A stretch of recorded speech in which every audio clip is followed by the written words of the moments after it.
Hey everybody, in this particular video we are going to look at this particular extension called Alex AI for Xcode. Now if you are looking to build iOS applications, or you are already perhaps building iOS applications and you are looking for a vibe code extension, then this could be the tool for you. So there's a little bit of traction now on Twitter for this particular tool. It looks really good from the video. So what I thought I'd do is I'll sign up for an account, get the tool downloaded, get logged in, and I'm going to see if it can build some scenarios. So in this video, let's walk through that. Let's see what it comes up with, and fingers crossed.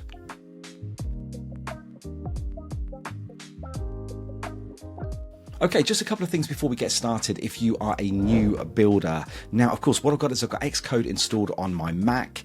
I've got the iOS simulator up and running, and on the right-hand side there, I've got the Alex sidebar application up and running. I'm all signed in, so I'm ready now to start creating my brand new project. Now what I'm doing is I'm going to come at this almost like as a beginner, because I'm going to be perfectly honest with you, I am not a Swift developer. Now I've got experience in other languages, so I can kind of read code, I can't understand what it's doing, but I wouldn't be able to kind of create a application completely from scratch. So this is what this is aimed at. I'm going to get it to hopefully help me build out these particular applications and scenarios. And more importantly, and the most important thing, is I want it to be very effective at solving problems.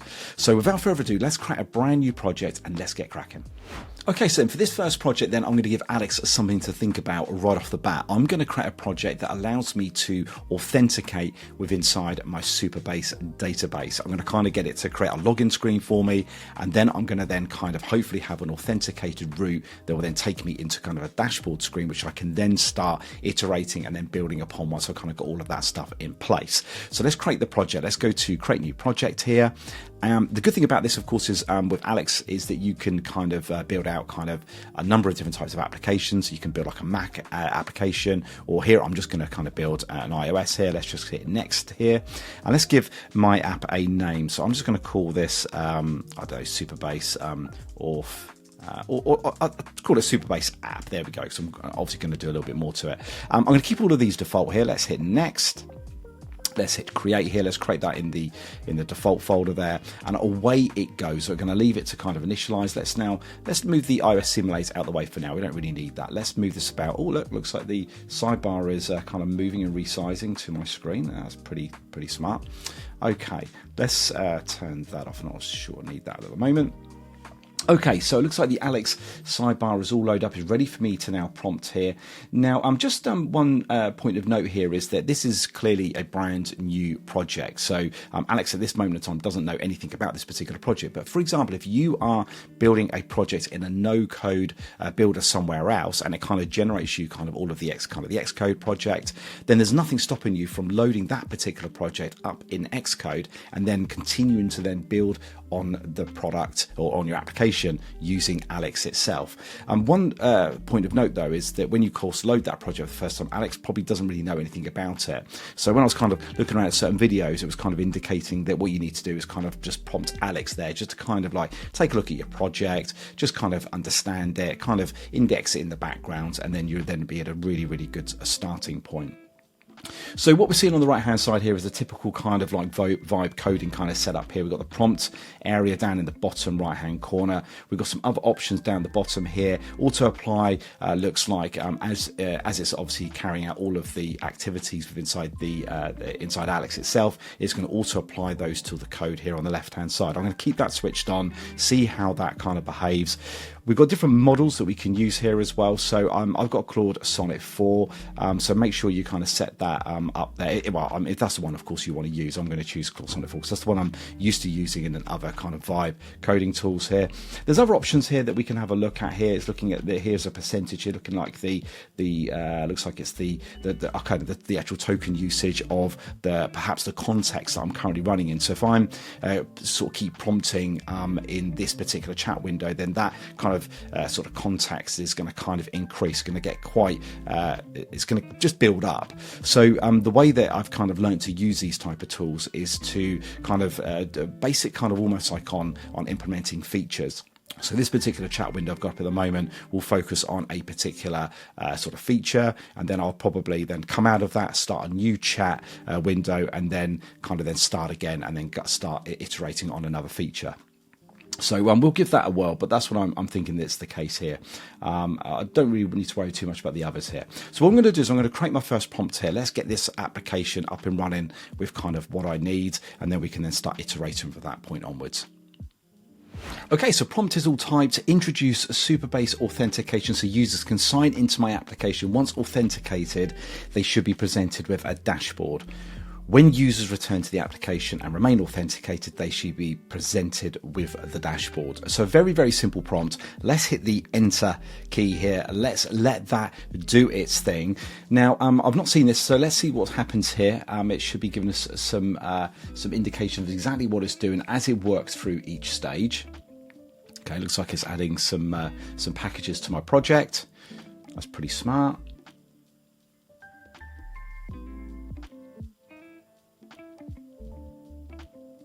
Okay, so here it goes. It looks like it's now writing all of the code for us, which is a pretty good start. Now, typically, when you kind of add, or it kind of adds dependencies into the project, it could be that I need to reference those dependencies elsewhere in Xcode. So we may need to do that, but we're going to let it sort of play out. Let's see what it does.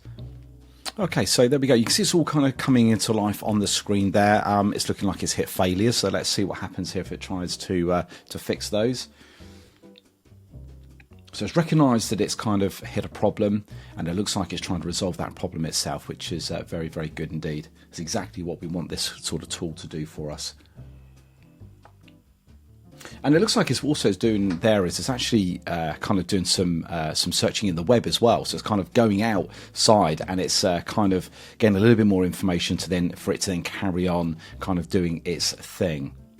Okay, so it looks like it's just kind of paused here. So the import statement looks correct. Let me try to fix by update imports and trying a different approach.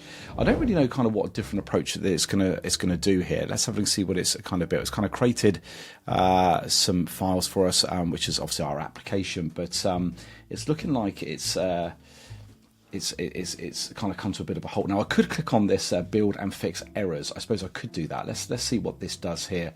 So I'm going to attempt to compile the application. Here's my iOS simulator. There's nothing happening at this moment in time. We'll bring that simulator back on screen when we kind of get into that position. Okay, so we're going to leave this just kind of play out, and then once that's kind of done, there's no point kind of letting you just sit here and watch that play out. We'll come back and hopefully I'll explain where we're currently at. Okay, so actually it looks like it's now corrected those errors and the application's now firing up. So here it is on the on the left-hand side here. Now it might not kind of do anything at this particular stage. Got a nice welcome screen up. I've not kind of connected this up to my my Supabase database yet, but it's looking like it's trying to do something here in the actual simulator, which is pretty smart as well. So let's see what it's trying to do here. So it's kind of taken a bit of a screen grab. That's quite smart. So it knows kind of where it's at. It's maybe taken that screen grab maybe a little bit too early because it's kind of like a kind of a blank screen, but it's still going a bit crazy behind the scenes. It's still kind of working away. But yeah, and I was going to come on and say that the application doesn't currently have my my API, sort of my Superbase project URL, and it doesn't have my API key. So I'm going to definitely going to have to put that into this particular application. So let's see what it does now. It's going to clearly try. I mean, it may have mocked it. It may not actually be trying to connect out yet to Superbase. So here it is. It's just going to fire it back up again. And hopefully there it is. It might take another screen grab again, which I'm assuming it will do to kind of see where it's at. There we go. Now it's going to kind of looking like it's going to instruct. It's going to kind of drive the simulator for me by the looks of it. Now that is pretty smart. So what's it going to try to do? It's going to try signing in, is it? There we go. Let's try and enter some text into it. And oh wow, look at this. This is pretty smart, guys. Now is it going to try putting the password in? Yeah, it's kind of getting there. Okay, now it's probably going to click on that button now. It's not going to authenticate against Supabase because I haven't actually linked it up to the Superbase project, but look at that. I'm into a dashboard. There we go. Okay, so it's coming back now. It's confirming kind of what it's done, which is a great start. and I'm back to the sign-in screen. So hopefully it's going to stop in just a second, and then I can carry on prompting here. I'm going to go to my Superbase project in just a moment, and I'm going to kind of then add that actually into the to the actual window here. I could find the location in the code, I suppose, and actually put it in directly. But yeah, there we go. Next steps for real Superbase authentication. We need adding our Superbase URL and our API key. So I'm going to head over to Superbase. I'm going to grab those. I'm going to come back here, and we can carry on. Okay, so here is my Superbase project here. It's a really, really simple project, nothing special going on at all. I've got this products table. This is kind of like a training database that I've got, so we're going to kind of use that in the application, no doubt. I'm just going to go to the project settings here, just a couple of things. In fact, I'm just going to do authentication here. I'm just going to show you this here, just one little tip here. So down on the email, because that's how we're going to authenticate, I'll just make sure that I've got confirm email switched off, but these two are on, just as a point of reference. Now, if I go down to the project settings, let's go down to data API. This is my project URL, which I'm going to copy, and then just in a moment I'm also going to come back and I'm going to go into the API keys here, and I'm going to copy this anonymous key as well. I'm going to pass that over to our project. So let's go and copy those in there now. Okay, so just down in the bottom right hand corner, I said add my Superbase URL. I kind of pasted it in. You can see here that it's actually now added as a web reference here, and then my API key is just there. Just hit enter there. Now, of course, I could have come to this particular file. Of course, again, I'm trying to do this without kind of doing any particular coding. I could have come to the Superbase client here, and I could have added those in directly here. But I think I'll just let kind of Alex do the work for me on this particular occasion. There it goes. It looks like it's making all the changes that I need. And actually you can see there that it has actually made a error here, because it's clearly got a bit of a problem there with kind of pasting that whole key here onto one, and it's kind of wrapped down onto another line. So let's just let that fix that up for us. Okay, application's fired up. I've just tapped in my email address and password. Let's try signing in. And there we go. It looks like I'm in. Now, do I actually know that I'm actually signed in? I don't know. I haven't got a kind of a session ID here. So what I can do is I can ask Alex here to kind of confirm on the dashboard that I am actually signed in. So please can you confirm on the dashboard that I have authenticated and my user ID is visible. So I'm going to let it kind of go away and make that change. And hopefully I want to see kind of my token that I get returned back from Supabase in that particular location here on the screen. Okay, so there we go. The user ID is now displayed, so that looks pretty good. Let me just sign out here. Let me just try putting in a kind of a mistake. Okay, so I put a mistake password in here. Let's sign in.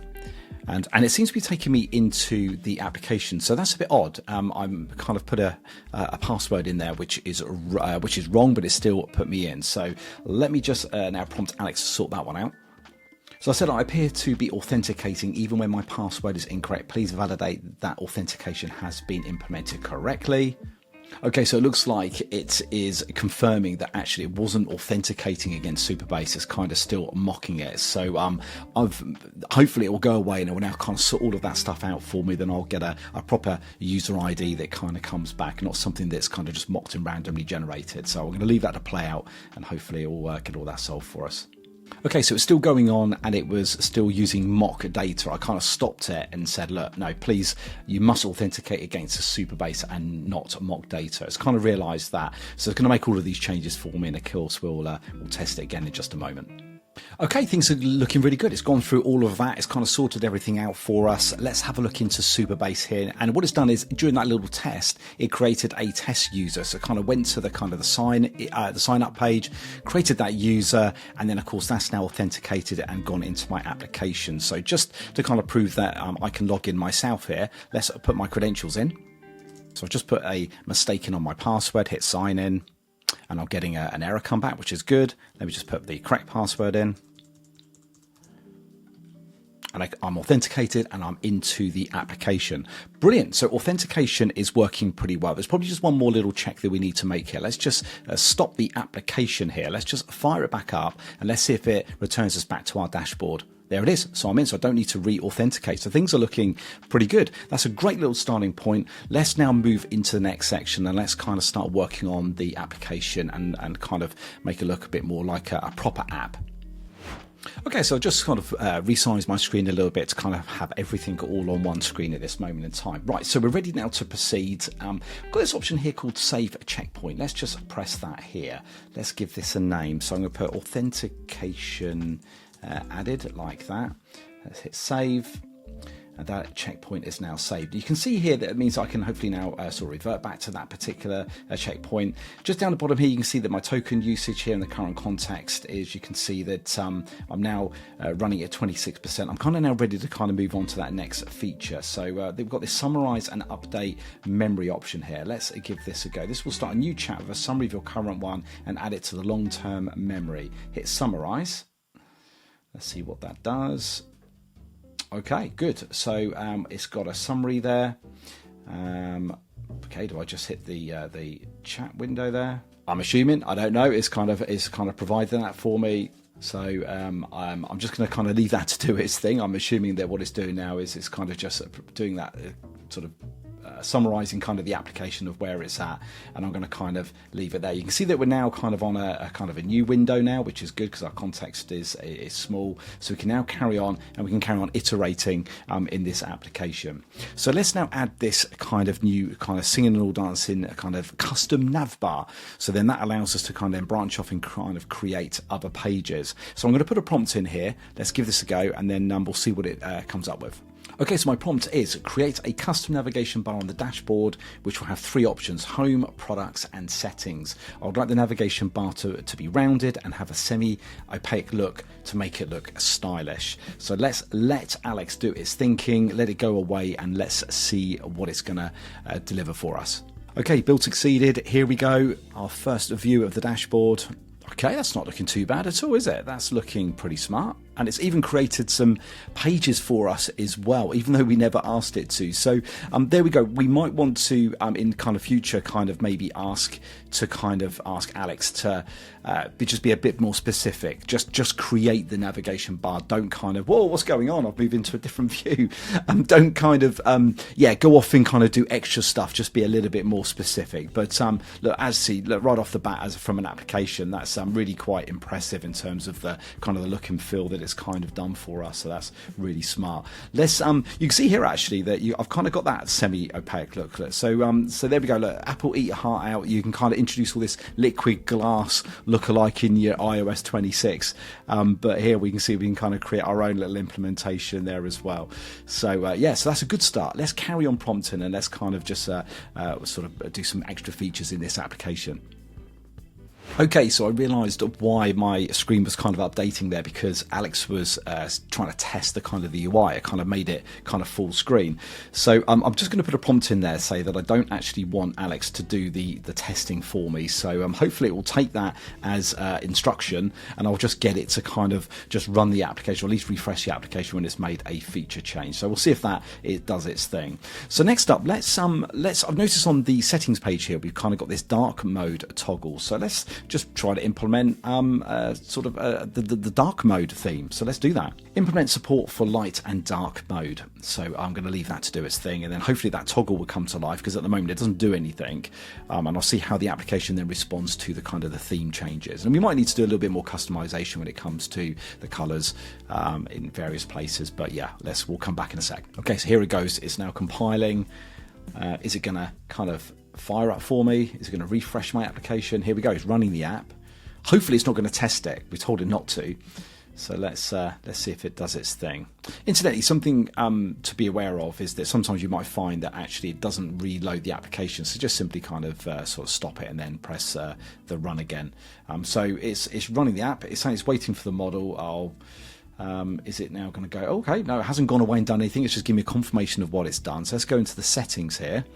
Let's go down to then the dark mode. Oh, okay. It has modified the UI a little bit. It's okay. So again, might want to be a little bit more specific to say, right, the toggle on the settings, please enhance that to switch on a dark or light mode or something like that, because it's gone off and done a little bit more than we were expecting. So okay, it looks like I can't kind of click on anything here, so it hasn't quite worked for us. So let's get the prompt to sort that out. Okay, so just added the prompt in here to say that I can't change the appearance. I've kind of just made sure it's only changing that particular section. So hopefully it will just not kind of change the UI or anything like that. And it means that I can actually then sort of select these, unless of course I can select anything. No, it's completely inop. So yeah, let's come back to it once it's done. Okay, here we go. Let's go straight into the settings page here and let's see if these are now working. Oh, look at that. Amazing. So hopefully it will pick up the system. The light obviously won't make a difference here, but then we've got the dark. That looks pretty impressive actually straight away as a light and dark mode application. Everything has been respected, so that looks quite beautiful here. So it gives us a real good base now to kind of start now working on this application. So yeah, we can come back and do some tweaks on the UI. Sure we can. We kind of add like a very subtle kind of border around maybe the nav bar there. Let's move into the products. So what I'm going to do now is I'm going to kind of, we know that we got a kind of like a products database. So what I'm going to do is I'm going to kind of tell Alex about the schema of my Superbase database table, and I'm just going to kind of let it do its thing and see if it can represent those products by using the schema, by calling out to Superbase and returning back those products. So let's go and prompt it to do that now. So back in Supabase then, I've gone to the products table, gone down to definition down here. I'm just going to copy this particular table there. So this kind of will tell Alex hopefully about the kind of the makeup of our actual products table, and then we can then start then hopefully seeing those products. So let's put the prompt in now. Okay, so all I said here is on the products page, I would like to retrieve these from my Superbase database table and display them. Here is the table definition for reference. I'll just kind of pasted that in here. Let's leave that to do its thing. We'll come back to how to get on. Okay, build succeeded. It's compiling the application. It's now going to run it for the first time. Let's see what it's done for us. I'm going to have to say, guys, I'm really am impressed with this particular application here for kind of building these kind of applications out, because you can see here, yeah, you need to have a little bit of knowledge about kind of what you're doing. I think that's pretty well much the case at this moment in time, but the quality of kind of what the application is doing with kind of just gradually working on the code, driving the simulator, kind of testing things out for us, creating, you know, good looking applications almost off the bat here is quite amazing. Now I go to say that, and then of course Alex has now gone away and is now going to probably do some testing for me. It's gone back into this full view. So I think I need to look at and find a way with inside Alex to kind of be a little bit more stricter in his instructions. I can probably go into the settings and probably put something in there to say, look, don't do this or don't have this particular behavior. But yeah, I mean, it's looking pretty good. I'm just going to come back out of this full screen view here. Let's go back here. Is it driving? Yeah, it's looking like it's trying to click on stuff here. It's trying to do options. I'm just gonna stop that because I don't want it to do that for now. Let me just stop it. Let me work it myself. Right, let's go into the products here like that. And oh wow, look at that. Instantly it's brought back the products from the database table. Now that is pretty good. And I know these ones exist in there. So that is pretty smart. Now I'm surely it hasn't implemented search yet. Let's just, oh no, surely not. That's not, now this must be doing it client side. I have no idea. Let me see if that's actually just filtering on the table with inside the UI. When you perform a search. So just ask it a question there. When you perform a search, are you searching directly in the database or is this happening on the client? Let's see what Alex says about that, because I've got a gut feeling that that's probably searching on the client. Yes, it is. It just confirmed that it's happening on the client side. There we go. Look, I've not even asked it to implement the server-side search. It's just going away and doing it. So again, once again, if I'm just querying it, I need to say, look, do not make any changes, but just go and answer the question. But we'll just leave it to do its thing, because my follow-up question was going to be, okay, now go and implement it. So let's see what it comes up with. But what we want to make sure that we do, though, is in a typical application, you would kind of start sort of, typing in a search term. You don't want it to keep searching every time you hit a character. We're going to kind of want to sort of debounce. We're going to kind of want to wait, some, maybe a second or maybe half a second before it carries out that request. I may have done it. I don't know. But let's just give this another whirl. So I'm just going to fire this back up again. Let's just press the play here to restart it. Looks like it hasn't sort of done that. We wait for it to fire up. Okay, looks like we've got some errors here. So we can build and fix those particular errors before we start that up. Okay, so build has succeeded. It's running the application up. Let's hope that Alex is not going to kind of drive the UI for me. Here we go. I'm just going to stop that for now. Right, let's go and have a look. Go to products. Let's try. Oh, let's even sort of created some categories for us. What's quite impressive is that it's actually kind of rounded. These are really good looking kind of like almost like a pill that we got there. Let's just see if we can start searching Sen. So that is looking pretty good. It's actually, there is a slight delay there while it's going off doing that query. Now, whether that's kind of just because it's doing the network request, but it is allowing me to kind of type quickly before it does the search. So it's kind of, it almost feels like it's implemented that kind of debounce kind of technique in there, which is pretty smart. Now, if I just kind of delete that out, can I go down by the categories? Tablets. Wow, look at that. That is super impressive, everybody. I'm really quite happy with that. We don't have a detail page here, so maybe we can ask a product to have a detail page. Add a product detail page. Once a product is selected. Now, I'm not going to give it any more context about this. I'm just going to kind of say, like, add the page. It'll kind of come up with its own kind of sort of look and feel. But let's see what that comes up with. Here we go, running the app. Let's see what it's done. Okay, so here we go. The application is running. Let's go into products. Here's all of our products. Let's just click on these particular ones here. Wow, there I am into my page here. It's even added. Oh wow, look at this. I mean, it's even added this kind of this almost feels like our own natural little glass effect. This semi-opaque kind of like sort of title of the page kind of is looking really smart as well. Now, surely I can't edit the product. Oh no, surely not. Surely not. Let me just change this. Surely not to 10 and save that. Okay, it hasn't refreshed it there. Now, surely that's not gone and done that. Let's go back into these headphones here. Oh my gosh, it's even saved it to the database. I didn't even ask it to do that. I've even got a low stock warning here. I mean, it's kind of going away. It's really kind of being really, really impressive about what it's kind of generating. Edit.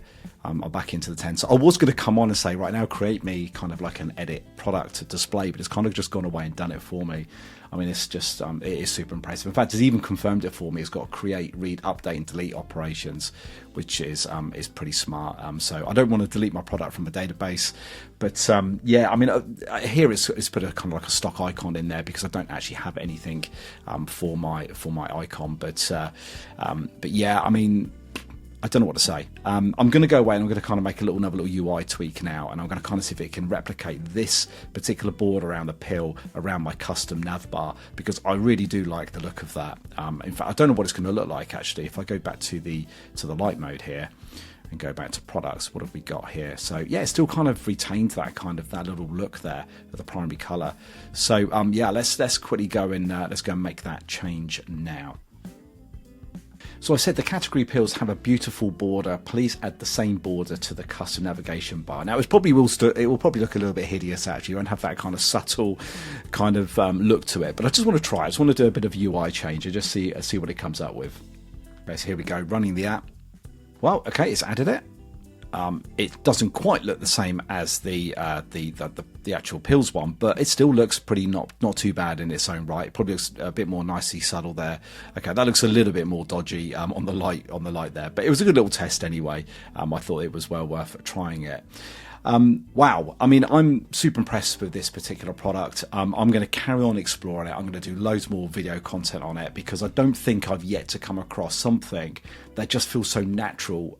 Just feels like it's almost like, it feels like it's made to be there for building out kind of iOS applications.